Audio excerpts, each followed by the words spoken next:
Assalamualaikum warahmatullahi wabarakatuh.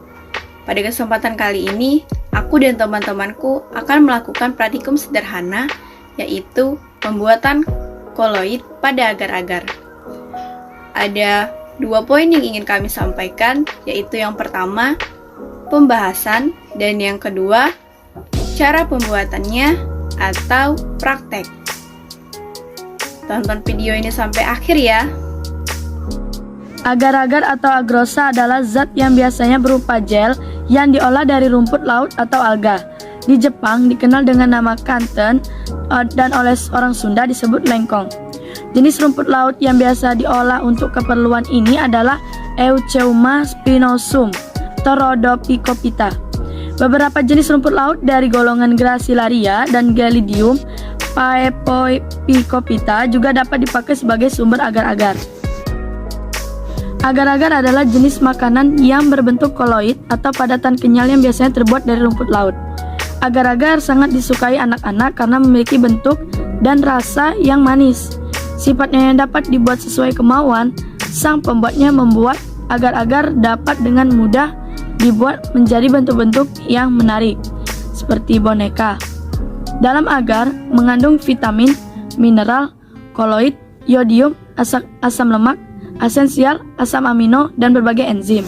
Agar-agar adalah koloid jenis gel dengan medium pendispersi padat dan medium terdispersi cairan. Gel merupakan jenis koloid yang terbentuk dari campuran zat padat dan zat cair.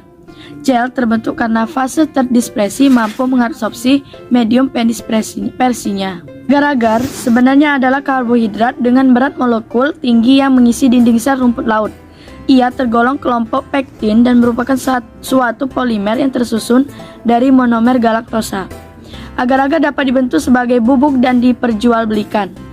Agar-agar disebut koloid karena dalam proses pembuatannya terbentuk struktur gel yang tercipta karena ketika dipanaskan di dalam air, molekul agar-agar dan air bergerak bebas, kemudian saat didinginkan, molekul-molekul agar merapat satu sama lain, memadat dan membentuk kisi-kisi yang mengurung molekul-molekul air, sehingga terbentuklah sistem koloid padat dan cair. Pada sistem koloid ini, yang menjadi fase terdispersi adalah air dan yang menjadi fase pendispersi adalah molekul agar-agar. Koloid liofil adalah koloid yang mengabsorpsi atau menyerap cairan sehingga terbentuk selubung di sekeliling koloid. Pembuatan koloid pada agar-agar. Yang pertama itu pada pemasakan agar-agar terjadi reaksi hidrolisis. Proses pemanasan dengan suhu yang lebih tinggi dari suhu pembentukan gel akan mengakibatkan polimer karagenan dalam larutan menjadi molekul acak. 2. Bila suhu menurun, maka karagenan akan membentuk struktur double helix atau pilihan ganda dan membentuk polimer, dan apabila penurunan suhu terus dilanjutkan, polimer-polimer ini akan terikat saling silang secara kuat dan dengan makin bertambahnya berbentuk helix akan terbentuk agregat yang membentuk gel yang kuat saat dipanaskan di air. Molekul agar-agar dan air bergerak bebas. Yang ketiga, ketika didinginkan, molekul-molekul agar-agar memulai saling merapat, memadat, dan membentuk kisi-kisi yang mengurung molekul air, sehingga terbentuklah sistem koloid padat cair. 4.